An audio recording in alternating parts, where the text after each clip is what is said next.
Hi, Susan. Hello. Good morning. Good morning.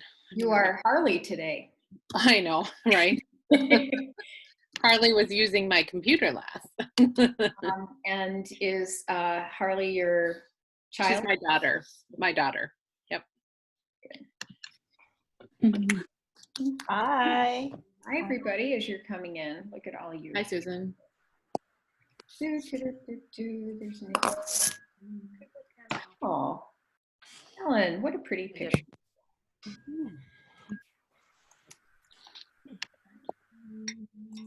Okay, Baba. And just so you know, I'm recording. That's me.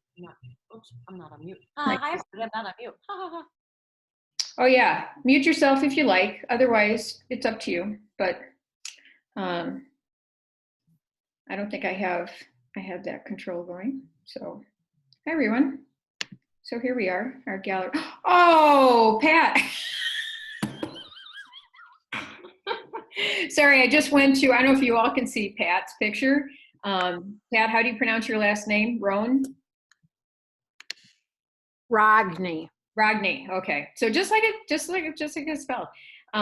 Anyway, so I was just doing gallery view, and there's this most darling cat picture that is just like staring at us all. So well, Pat belongs to me, Susan. She's my early childhood teacher, and we were just having a conversation on the phone how she had her cat on, and everyone's like, "Oh, there's Pat, the cat." Oh, what a great looking kitty. Hi everyone. So how are you doing today? Okay, good to see a lot of you back, and we have some not new faces to me, but some new visitors today. Hi Shannon. Hi Lisa. And a few of you are back from before. So welcome. So this is and Carrie's coming in. Oh, this is fabulous. Yeah, so this is part of our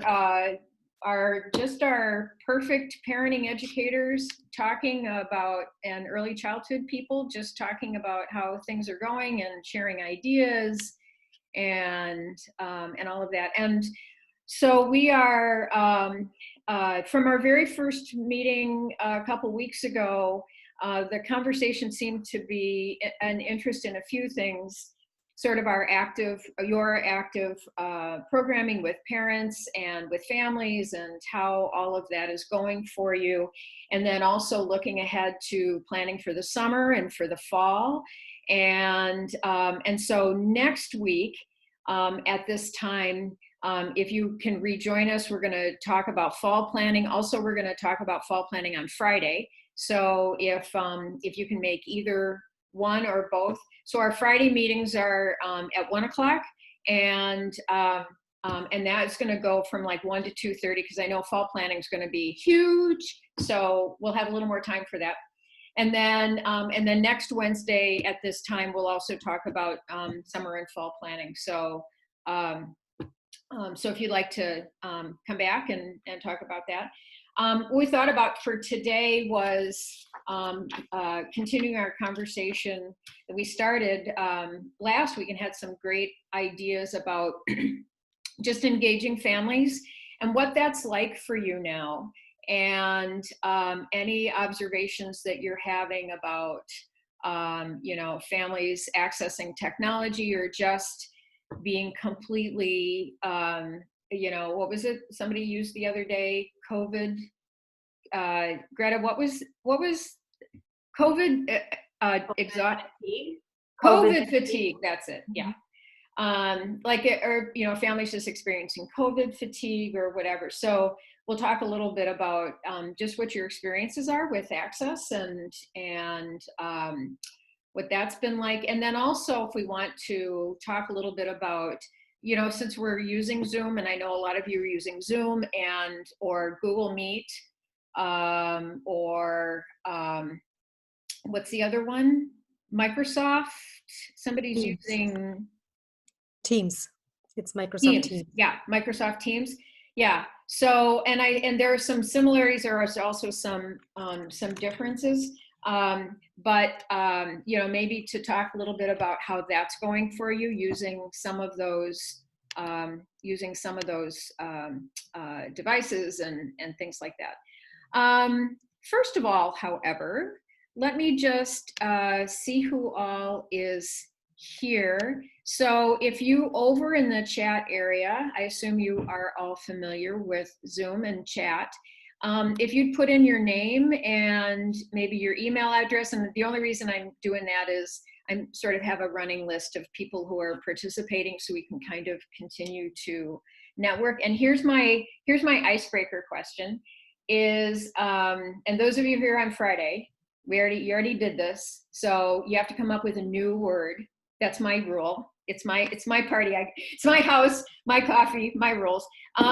So tell us how you're feeling today using the first letter of your first name.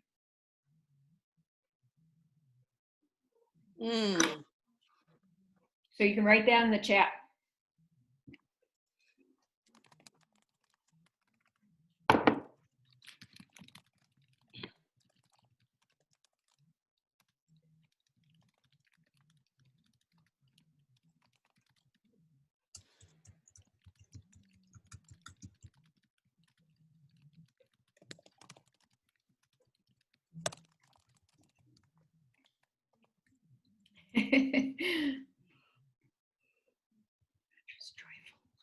Oh, look at you all.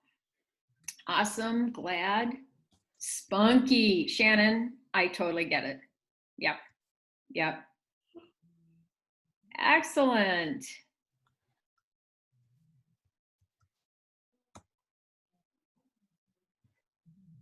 Oh, Lori, well, we're glad that you're here. So we hope that you don't feel quite so lonely. Yeah. So how about, let's just first talk about any experiences you're having with accessing families or engaging family. How is that going for you? What would you like this group to help you with? Anything?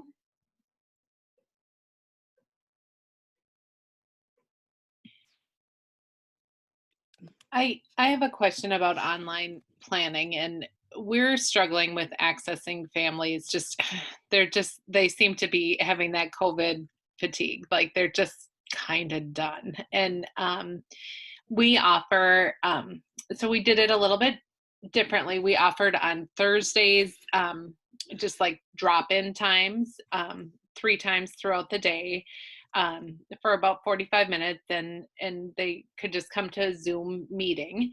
And then I also did an online class, but I was trying to use, so I was using Parentopia. I've been using Parentopia. And I am wondering about kind of how you guys are doing online classes. We're struggling a little bit. So what I would do an information drop like on a Thursday, and then give them time to reflect on that and maybe comment on it, and then do a Zoom meeting the next Tuesday is kind of what I did. But I we're finding that parents just aren't using the Parentopia. They're not using that information. So I'm wondering if anybody else is doing anything like that, where they're giving out information and then having a Zoom meeting following it to just kind of debrief on it, or if you're just doing Zoom meetings. That's my question.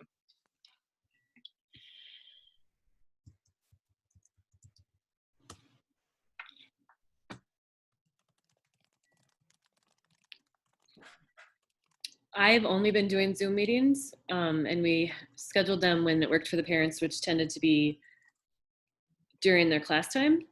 And last week I was asking them what they thought about it, and I have not been giving them additional information that we try to discuss.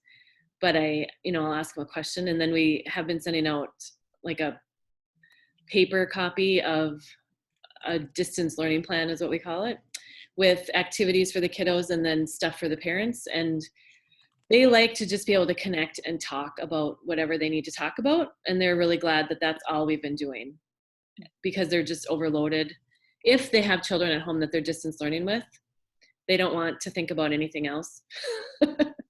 But I know other people in my region, when I asked other coordinators, some people kept doing their information thing and the parents loved it. So I think it depends on the group of people that you have connected. But I'm glad what I've been doing is working for the ones that have chosen to use it. And then I have some parents that said, I'm not doing any of it. Mhm. It's a great idea, but no, thank you. Mhm. And that was their choice. I still send them the paper copy through Remind and email, but I don't know what they're doing with it exactly. That's us. Shelly, I did a very similar thing that you're talking about. I didn't do, except I didn't do the info drop. What I did is afterwards, I did a slide, a couple different slides in Google Slides, and did if there was announcements on one slide, and then what we shared, and then maybe just a summary quote or something, just as simple as 2 or 3 slides. And I put that out to everybody, and we use Seesaw, but I put it out to everybody, and my classes are done now, but I heard back from several families who I never saw in a Zoom said, thanks for all that good stuff.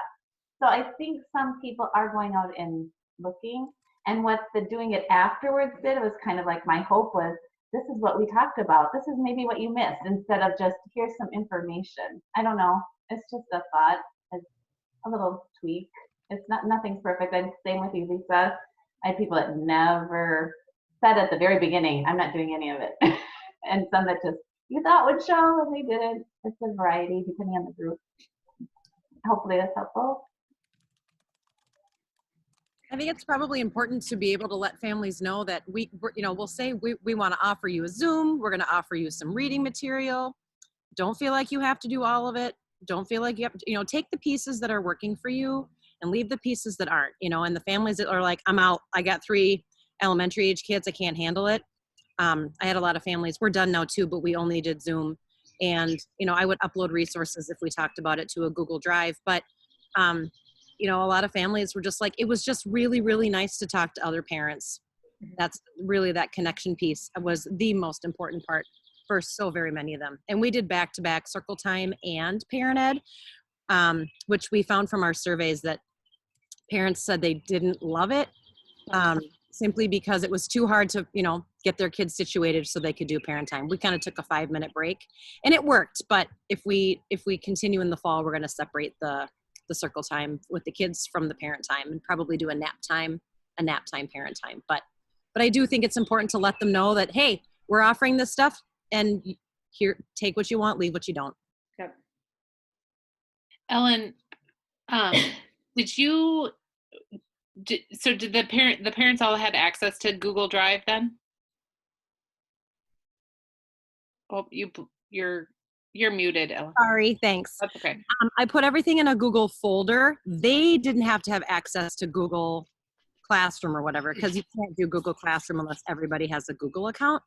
But I would just do links to shared drives on Google, and that worked really well. And then when you updated it, it always stays updated. So whenever I would add every class, I gave every class a folder, and then I would put their videos in there, any handouts we talked about, any resources from the early childhood teacher, would all go into that folder. So it worked out pretty well, and they did access it. So. Okay, thank you. Can I ask a question? So how many or any of you were doing kind of a hybrid thing with your classes before this? So that, so for instance, when I teach in the classroom, I use a learning management system at the university, and it's great because it holds any readings, quizzes, they go there for our communication, calendar, whatever, right? And so, whereas I know that for a lot of ECFE programs, for the parent experience will largely be coming for the day that they come in for ECFE with their kids, and possibly maybe an email or something like that. So I am curious, as we do all of this, were any of you having kind of a hybrid where you would share stuff ahead of time and then have parent discussion, or afterwards, sort of as a follow-up, this is what we talked about, or here's the notes from the speaker from Family Tree or whatever, or here are these learning activities at home for your kiddos, and we also have parent-child interaction time in your early childhood time, you know. So I am just curious in terms of what kind of hybridization that you used in the past or not.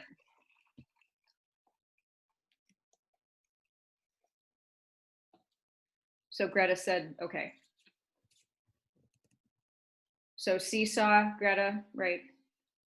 So follow up around topics. So it was after you had interaction and then, okay. Others? Carrie, okay.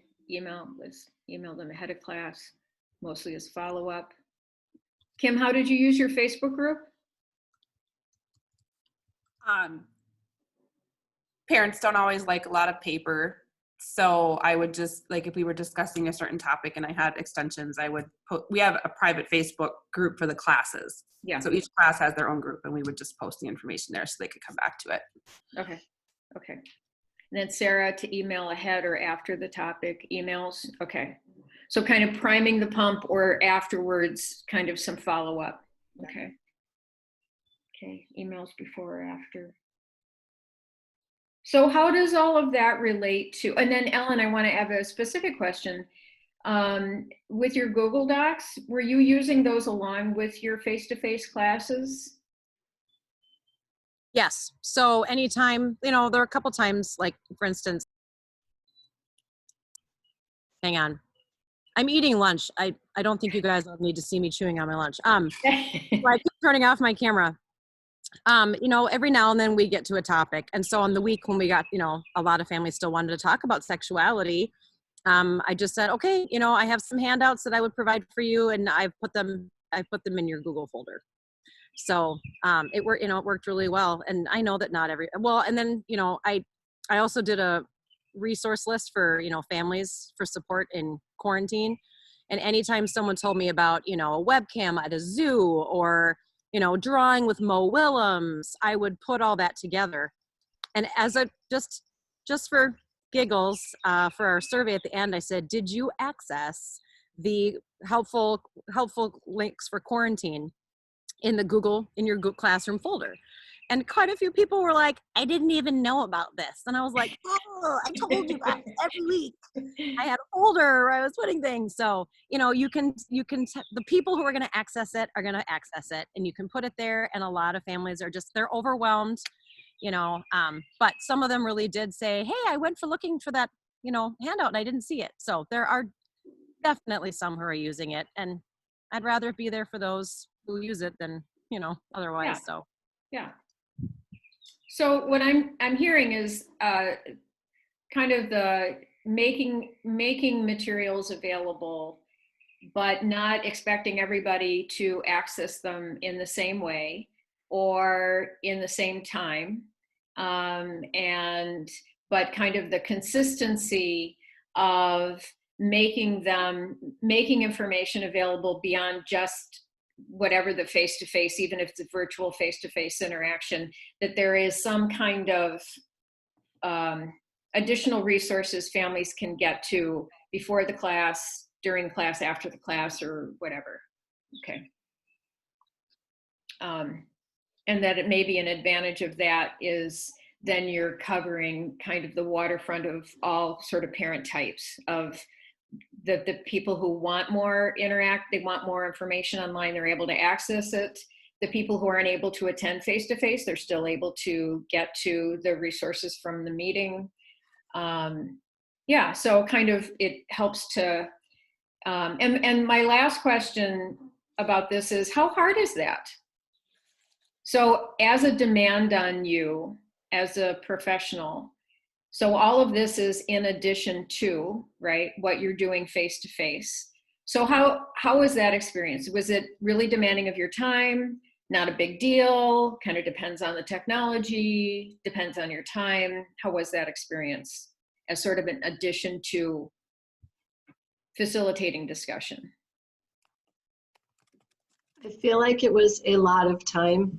I changed a lot of the topics that I typically teach. So I'd go to a lot of webinars and things on stress with COVID or practicing gratitude, or I kind of changed a lot of the things that I did. So I was researching and converting and creating, new curriculum. And so every class, what I would do before class is send them like two days before class, I'd send them an email, and it just, I put a little video link in there, and I'd include an article, and then I'd pull out points that I found interesting, and then I'd ask a reflective question. And so I'd send that to them, and then we'd come to class, and then I'd post on Google Meet like a little, maybe a self-care list, pick something off of here that you see that you've done this week. So we check in with that.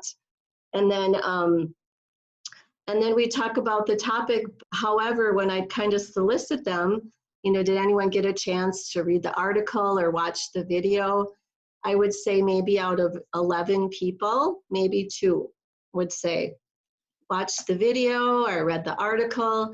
So basically, I would piggyback on what's been shared. I mean, a lot of our conversations I'd start with the curriculum after we had checked in, and then we would just start talking about other things because they were all very familiar with one another. And so, however, I would say in a class of maybe 16 people, which would be at our ECFE preschool, I would have maybe 7, 8 attending, and then that whittled down a little bit as the semester went on.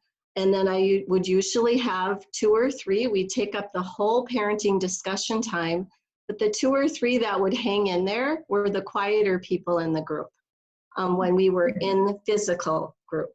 So they would, I got to know them. I mean, I think they felt comfortable in their home. But then what I would do after when we would end is I would send resources that kind of popped up during our conversation as a follow-up. And so feedback I've gotten, like from emailing parents or calling them if they're not attending, is thank you for the resources. I'm reading them, I love them, I'll get to them. And the people who want to come on the Google Meet will come on. And, some people are saying, this is my only connection. This is my only lifeline. I hear that a lot. And so again, I mean, I think it's just offering it up. And if they come to the table and take it and eat it, they will. And if they don't, it's there for when they're hungry or they're looking for it. But I feel like I've done a tremendous amount of work. I think about it all of the time. I'm concerned for them. I don't even know what the transition will be like when summer comes and I let go of them, because I won't. I mean, it's just been very, very, very time consuming, but I feel like I need to give this to them. That's how it's going to help them. And yeah, so I don't know. I feel like I'm taking your college class, Susan. So not even getting credit for it. So anyway, yeah. We'll see if there's some way we can work out, like life experience credits. Yeah. Cindy, what you said there just cracked me up. It reminds me of the Ellen Sater's Division of Responsibility in Feeding. We provide what we offer, when and where, and the parents decide how much they're going to take of that information and if they take any at all. I just have that, the way you said it, I was like, yes, we talk about food this way. Anyway. Cindy, something that you mentioned that when you talked about you put it out and you might not get any feedback immediately, or they might come to the Zoom and they haven't read it. One of the things I noticed, and I'd like to know if other people have this experience too, I did use Seesaw, and in Seesaw, I can see who's seen it, and they can also make comments on it. And I found that there was like a 3 or 4 day lag time sometimes. It wasn't just as immediate as I wanted it. Like it happened like even sometimes there was one that was like a week later, but they had a comment and they had something to say about it. Did anybody else have that experience? I'm just wondering. Okay. Yeah. Okay. I'll share Okay. personally, just because I feel like it has given me more grace in my understanding of what they're navigating, and that is my personal inbox, my personal emails inbox, because I have been so focused on work. My personal inbox is at over 200, and I've given up. I cannot keep up with what is coming into that personal inbox. And I've had to set it aside and just adjust to what I open and what I'm not opening. And if it's coming from specifically on behalf of the kids' education, like I need to know something, a late assignment, I'll open it. But every day that number grows. And so I feel like just because I am keeping up, I'm doing everything I can to keep up with the work email. I feel for, so what you said, Greta, about people looking at things a week later. Yes, for sure. That's me. I'm looking at it a week or two later if I can. Yeah, so some of our personal experiences with this are also what we're seeing our parents doing, right? So they necessarily can't check something for a few days, or they're just so overwhelmed when they do, or it's just simply the stress. And I think the other thing, Nikki, that I think is really interesting, and I hope you're all practicing some self-care on this, because I experienced, for instance, this spring with my graduate course, which was already online, less about the mechanics and more of an emotional attunement that I had with my students. Because as I understood not just the practical details of what our usual week-to-week life was like, and how that was, and like trying to keep things consistent and stuff like that, was also kind of the emotions they brought to the table of being able to participate. And it's so much harder through a video medium like this to do that, but at least we have it. You can read a classroom. I don't know about you, but it's so much easier for me to read a classroom like in person with people than it is in this way. And so just trying to glean from hearing people talk and from anything they would write, or just these, like immediate check-ins through Zoom to find out. I would always do that poll with, just like what scale of 1 to 10, like, how are you doing? That I was finding when I was teaching, it was less about my knowledge and the mechanics of teaching the class and more about my sort of the emotional weight I felt like I was holding for my students, of what their lives were like and how this shift in experience meant that they couldn't get away from their kids, and that they were homeschooling their children for the first time. I mean, other things that they would confer to other people, right? Or they were in a small house with a number of children and with their partner, and in Friday's call, one thing that came, or no, it was in your call yesterday with Greta, was about, just that sensitivity too of, I'm very interested in like technology as a way of replicating or somehow at least extending the face-to-face experience, and how much that is similar and how much if it's different. And one thing that was brought up yesterday, that I think is also related to our being there and available for our families and for our learners, is that reality of when they can come to ECFE, say they're in a classroom with other parents and they feel comfortable sharing with other parents, but we can give them that experience online, but will they feel as comfortable sharing when their 3-year-old is right next to them, or talking about something that is scary and thinking, I don't think I can have that conversation here, right? So anyway, I just wanted to throw out, I really hope that you are all practicing some self-care around this, because you know, I think because we are really caring educators, and I put both those letters in, you know, all caps, is that sort of emotional weight that we carry from our students. I was going to mention that Greta had actually asked Ellen a question earlier. Greta, would you like to share that so that Ellen can respond to that? I think it's exactly to Susan's point. You mentioned talking about sexuality. How do you do that in these times when kids are in the area? Did you broach the subject directly, or do you have some techniques? I just was curious. So what I did is, like, who was saying, Cindy, you were saying you totally changed up what you talked about. And I did too. I pretty much threw my topic list out the window because I had 6 weeks still to go. So when I was behind 3 weeks. And so I said, all right, you guys, we're behind 3 weeks. And these are the 3 topics that we haven't gotten to. Which one would you like to talk about? And nobody balked at it. People just, there were a couple really simple questions about, you know, we've got some naked play, you know, in the bathtub. When do we stop letting our children all run around naked?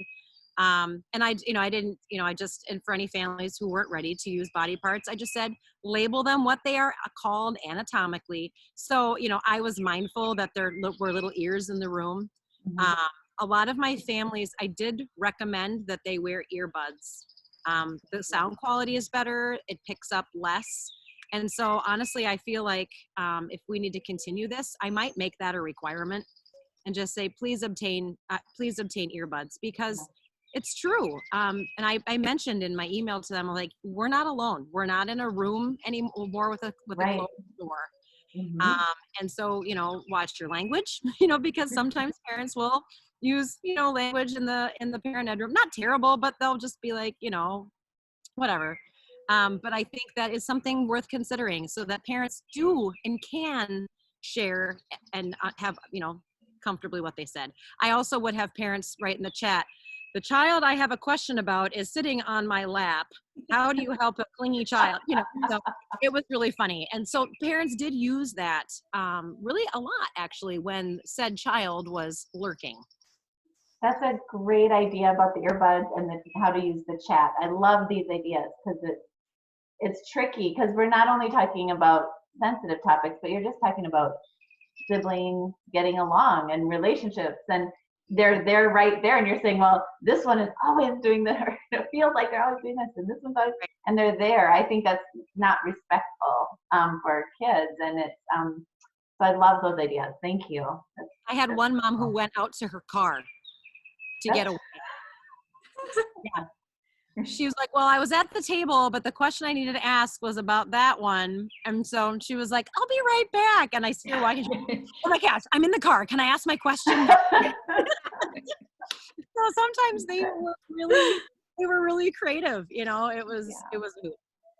Well, you know, and sometimes it's sort of like if we're in a building, you know, we'll just say there's just so much sort of agency and responsibility that we can take for other adults that, you know, you can just say, if you need to use the bathroom, it's right down the hall. Like, you just get up and leave when you need to, right? And so I do think this is a super helpful conversation, because I do, as somebody who sort of studies this stuff, you know, I would say our transition is thinking from the face-to-face to the online. What is similar? What is different? What can we replicate? What can't we? But in our attempt to just try to be all things to all people, sometimes it is, I think, okay to say to parents, you need to control your environment the best way you can for however you're going to be comfortable, right? And so if that means going into another room, getting a babysitter, going into the car, wearing earbuds, but, you know, it's perfectly fine for you to manage your own comfort.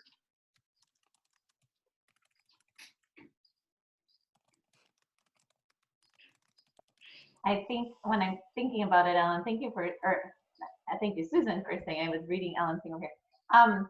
Because I didn't have time to process that. I had not done online learning.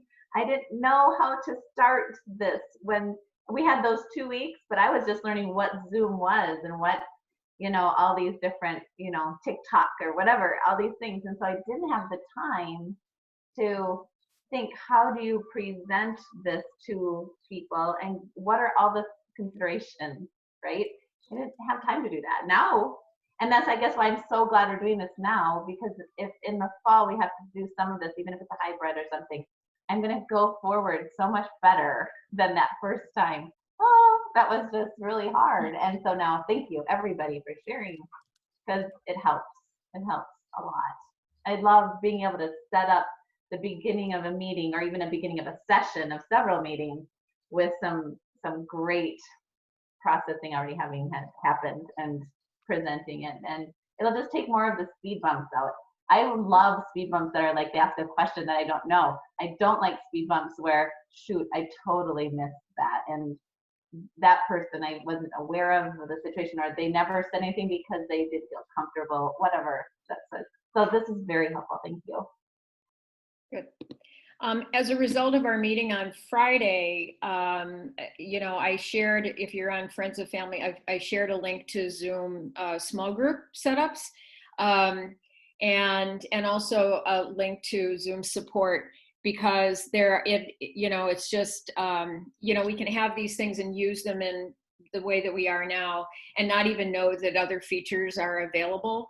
And so if you're used to having, like breaking your parents into small groups, Zoom allows you to do that, and pretty easily. And you can do that through either setting it up to just do it automatically and design, 3 groups of 3 people or whatever, or you can single them out, into specific groups if you want.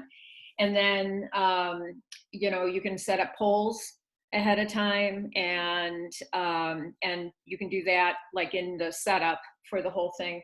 And then I don't have the link with me, but I'll see if I can find it and I'll share it back with you.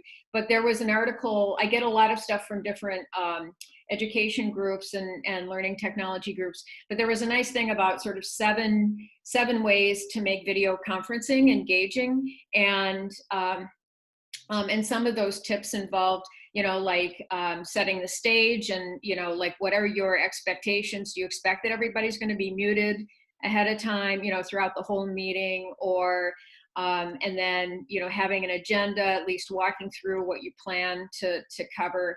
I always use icebreakers, and but just something fun. And I think I'd posted something as well about doing scavenger hunts in the house, or and the really cool thing is, as I read through those things, you guys are already doing so many of these things already, because you're natural teachers. I mean, you're teachers, and so you think already about how do you engage your audience.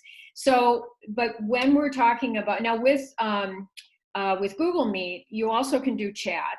And so can we just spend a minute let's talk about like stupid Zoom tricks or stupid video conferencing tricks.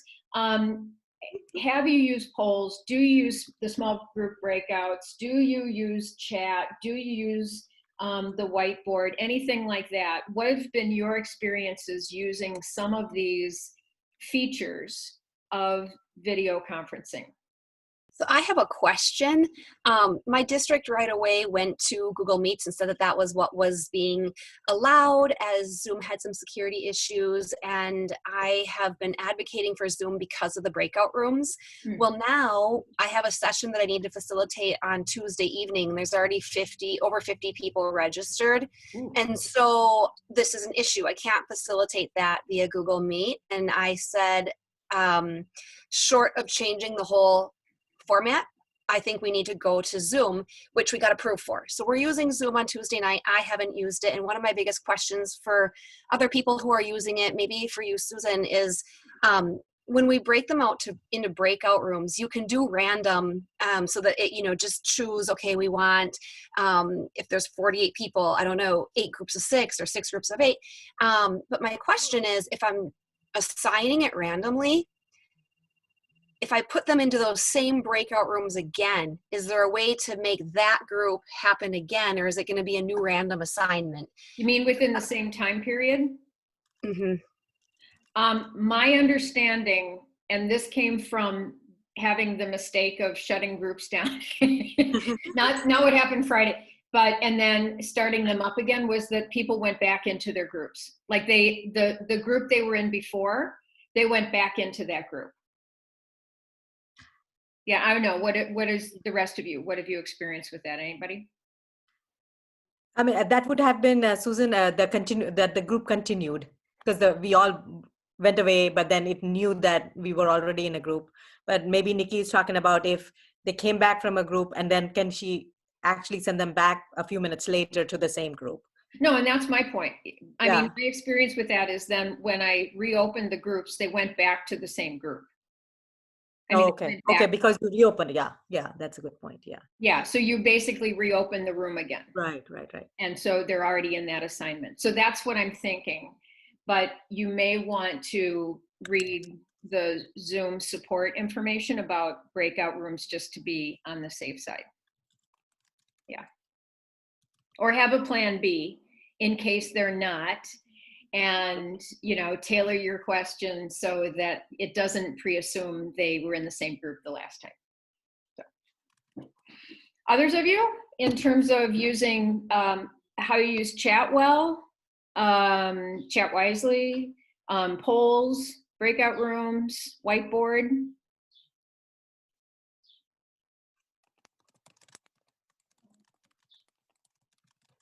Any of those? Has anybody used the whiteboard before? Are you game? Are you game to try? I've never used it before, and I just discovered, oh, here it is. So I'm gonna share this. There we go. Okay, so somebody besides me try to write on that. Can anybody write on that besides me?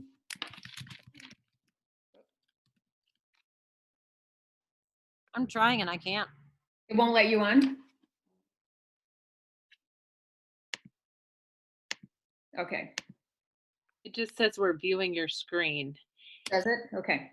My so my son does some therapy and somehow he can do Oh. that. Who did that? That wasn't me. You have to go up to, so it says you are viewing Susan Walker's screen. Click on view options. There's a little down caret and go down to annotate. And then it gives you control. Wonderful, look at that. Okay, so have at it. This is your art therapy for the day.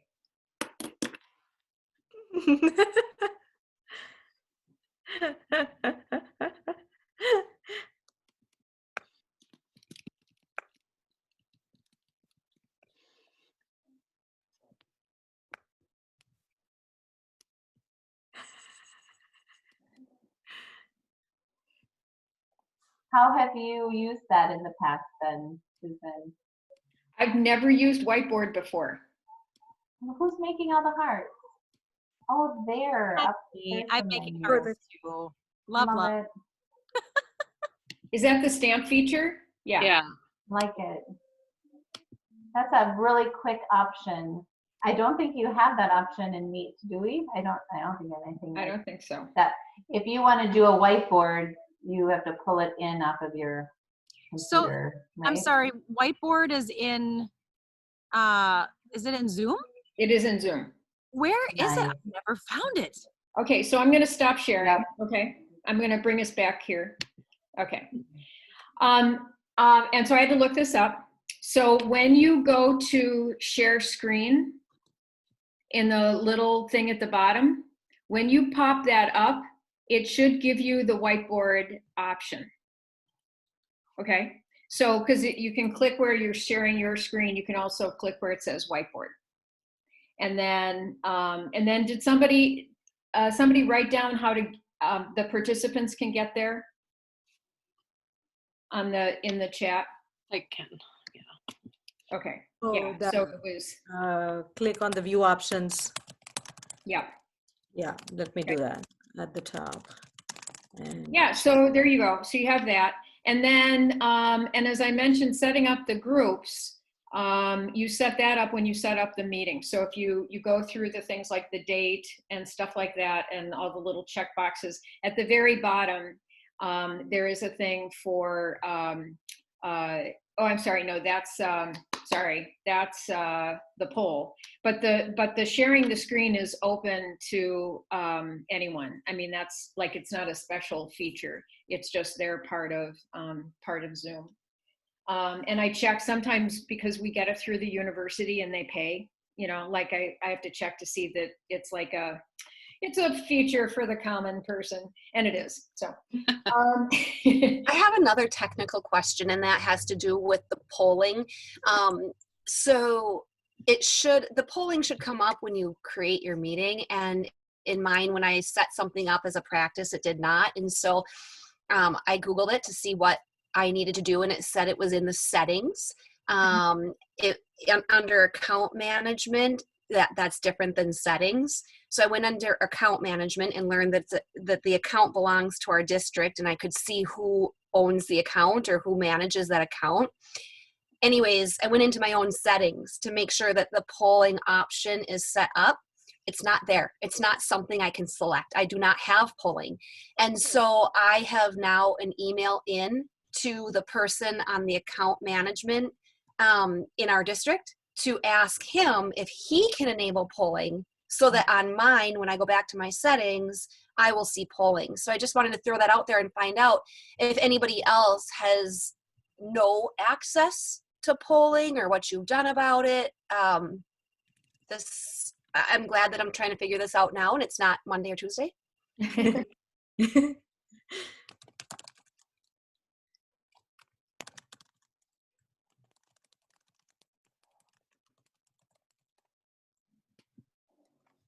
Monica asked a question in the chat. Was that, so breaking out in small groups, is that the YouTube video that you sent out last, Susan? yeah. Okay, so that was okay, because I was wondering that too. I'm gonna go back and watch that. Yeah. And Monica, if you don't see that through Friends and Family, if you're not on Facebook, I gotta find where you are. Oh, there you are. I can send that to you too. It's just a YouTube, or it's a video that Zoom has created about how you create groups. So, but yeah, Nikki, I would say just keep digging away at your school district to see how you can get to that individual option for yourself.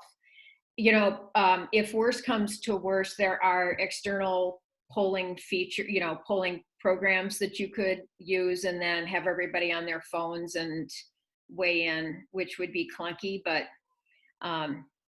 you know, it's a workaround.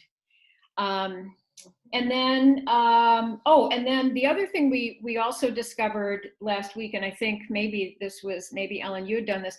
If somebody wants to save if they want to save the chat, so one of the things with Zoom and I don't know if Google Meet does this as well, is there's a certain amount of control that the host has, but there are also features that viewers have that you can exercise on your own. You don't need otherwise. And so if you wanted to save the chat, right? So you've got the chat along the right side is the three little buttons or the three little dots over there in the little area where you would normally type a thing.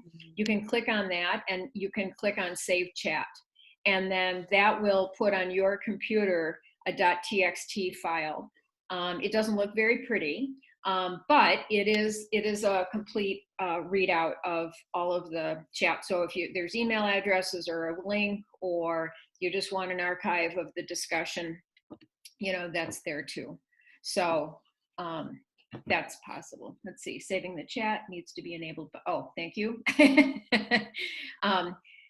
It won't work for the participant. Okay. Yeah, so you can clearly see that I don't always pay attention to all the settings I have available to me. I just make assumptions. So yes, definitely check your host settings and check or uncheck anything that, but Zoom gives you those options. I think my experience with Google Meet, or what used to be Google Hangout, is it's just so automatic and it doesn't have as many settings and that sort of thing. And then the other thing with this, as you've probably seen, is that when you can record your Zoom meetings and then save them. and they can save in 2 places. And Nikki, correct me if this is only what I'm doing and not able for everybody. But you save them, and then it creates an MP4 file on your computer, or you can save it into the cloud onto Zoom, and then people can revisit that link on Zoom and visit it. But for these meetings, we set up a playlist, and then it's easy enough to just upload them into YouTube and create YouTube links. I find that that's a little more accessible for folks. So, Susan, there's one more option that I actually looked at this morning, which is you could actually even get a transcript of your whole session, so people could read what was talked about. Because a lab mate of mine told me that the Zoom transcription is actually pretty decent. So I think it does a good job, and it's part of the recording process and what you save. Yes, it is. And I actually had experienced that for the first time with a college meeting the other day, and I hadn't looked to see what was in it, but it is pretty snazzy. Yeah. Yeah. Yes. Yeah. And hopefully that's available to everybody and not just through the U. Oh, yeah. I guess that depends on the business, the nature of the account. Yeah, you're right. Right. So other experiences or best practices that you found with video conferencing? Do you ask everyone to mute when they first come on, to block any noises, or to somehow control things? I experienced it with my choir, where it was really wonderful that it was muted, because then we could just, hear one person. But what practices are you following to kind of make video conferencing more fun, more enjoyable, more engaging with individuals, with kids?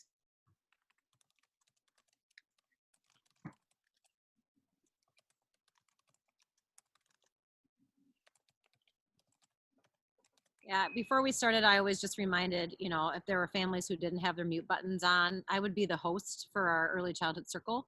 And so I'd say, okay, everybody, find those mute buttons and we'll get started.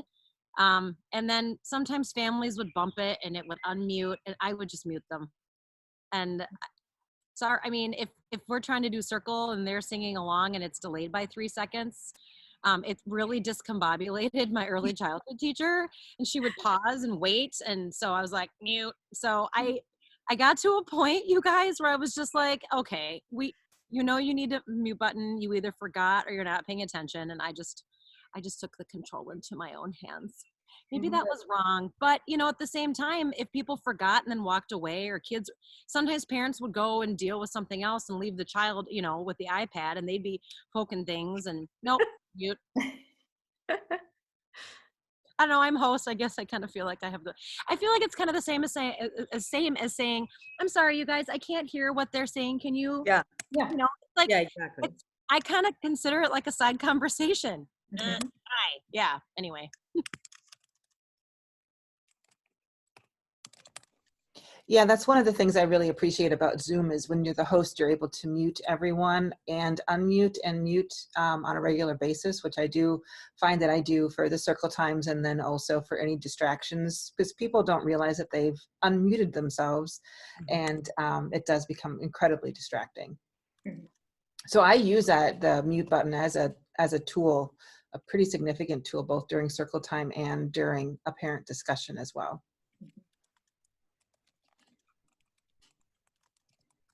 I was surprised at the difference it made for the circle time. I thought, oh, we can all just sing together. And I'm like, whoa, that's just crazy. There's like reverb happening all over the place. And when we cut it down, it's just the teacher singing. Oh, it was like, it made a huge difference. And I thought we could get along without it, but no, that is a big deal, and made a huge difference in our group too. And our early childhood teacher doesn't have has to be focused on what she's doing. So as a parent educator, Ellen, I felt the same way. Kudos. I don't think there's a problem with that. The challenge becomes when you're singing a song where you're needing a response from the kids. Okay. So like the name song or something, some sort of a interactive thing. Then but unmute and then mute again, I guess, That's very much what I've done, especially when I do the interactive stuff during a circle time, is I will mute them all. And then when I ask a question, I'll unmute everyone or unmute one or two people. And then the kiddos can answer, and I can sometimes say the kiddos' names and that kind of a thing. So really, it is a very handy tool. And when we were thinking about going to Google rather than Zoom, I said, no, there's a really good reason why Zoom works so much better than Google Meets. And it just has so many more tools.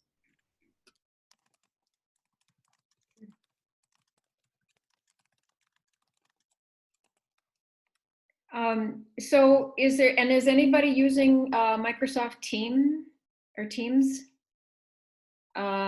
In our initial discussion about devices and software and applications and this and that, it seemed as though the default was what your school district provides, which makes sense, right? Because you'll get support over there, or what is easy to use for you, or something you've been using, right? Again, an easy thing, or trying something new, because it seems like a good tool, and you can also kind of be on the front lines and help parents. So kind of all over the place. And it sounds like some of you have some authority to lobby. And one observation too with Zoom is that they have put in more safeguards over the last, I'd say, month. The university now requires us, if we're going to start a Zoom session, to include a password. They've also have now a kind of a layer of security that they didn't before. And so I think maybe that is helping some school districts or some businesses feel a little more comfortable using it as well. Does everybody know about the lock feature on a meeting? Has everyone discovered that? Yeah, so once everybody's in the class that you think is coming, you click on participants, and then you go to more and click on lock meeting. And so that keeps anybody else from coming in. Obviously, it only works if you know you have everybody who's going to be coming. You know, sometimes parents would show up 20 minutes late. Sorry, you know. But it is kind of a nice feature where I never once had any. I did at one time have a mom from a 10:30 class show up at the 8:30 class. She just clicked on the link to see how it worked, and she popped up and she was like, oh, you know, and she, oh, see you at 10:30, you know, it was really cute. And she said, oh, I feel so dumb. I was like, no, it's fine. It's your first time. It was really fun to see you. But she saw all these faces and she's like, oh no. But otherwise, I had no issues with any Zoom bombers. A lot of parents were like, oh, did you hear about the Zoom bombers? And I was like, yeah, no, not a problem. Haven't had anybody. But if it makes you feel better, you can lock the meeting. Yeah. Sorry. I just tested it and it's right there. It's more exactly you said. You open participants more, and there are about 6 options, and including play, enter, and exit chime. Yes. Yeah. So we can all be in our Zen state. The other thing I wanted to mention too is for one of my classes, I always included the phone call in option. I had one mom who she didn't have a Wi-Fi router. The only way she could do it was her phone.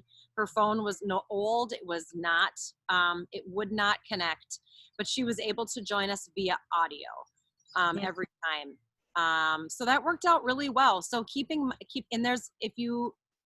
it's hard to find, but if you, I think actually if you go to the upper left-hand corner and click on info, you can find out how to get the phone number, but just including that as an option is a really great way for parents to do Well, I know when you set up the meeting, and it creates sort of an event in your meetings. It will have like the link, and it'll have the password, and then it does have the phone number. So, and then Ellen, I'm curious, since I haven't experienced that from a receiver side of it. When somebody, is it you just see their name, sort of a black box with their name, but yeah, it shows as a little telephone. Oh, and so the telephone is gray when they're muted and green when they're unmuted. And it shows their phone number, but as the host, you can rename them for the other people in the room. So if they call in and you know it's them, you can rename them, and it works pretty slick. So I've had people even join because they were in the car, you know, they were coming back from, you know, a medical appointment or whatever.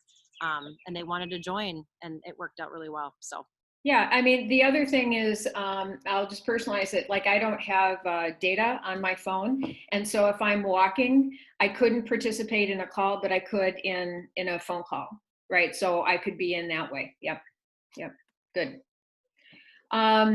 Thank you all. Well, we're at 1 o'clock, and this has been fabulous. I don't want to, you know, go beyond our time. Respect your time.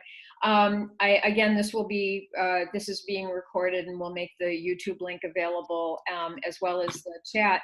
And then, as I mentioned, next Wednesday, we're going to do the topic is going to be on planning. And so, if in the chat, if you want to share what specific questions about planning for the fall or planning for the summer that you would like the group to talk about.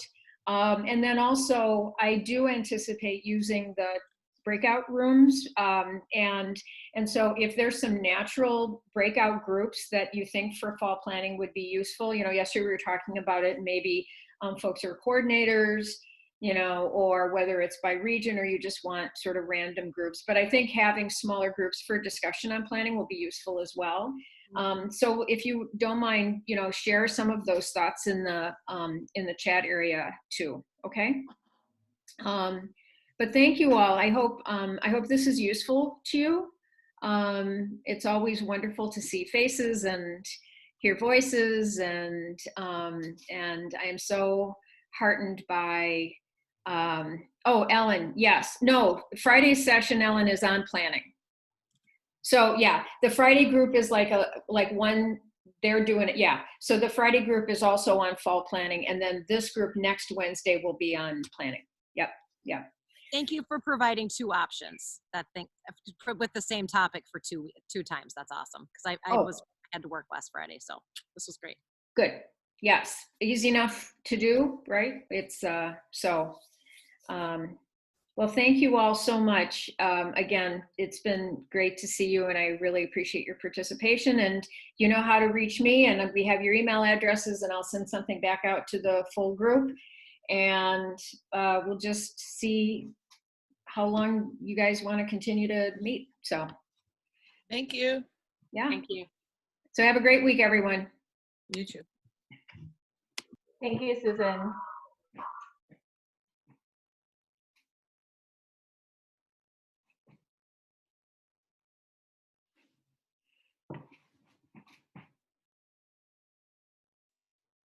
Shannon, it's great to see you. I know, it's good to see you too. How are you? Been forever. I know, it's been forever. I've been kind of I've been all over the place. Are you And still now with the I'm back. What was that? With the JCC? No, I am not. I am not at the JCC for multiple reasons. But anyway, I am back to teaching in Hopkins, doing what I love. So I'm doing parent ed and early childhood. Said I've done everything now, and now I figure out what I love, and that is being back in the classroom with the kids and the families.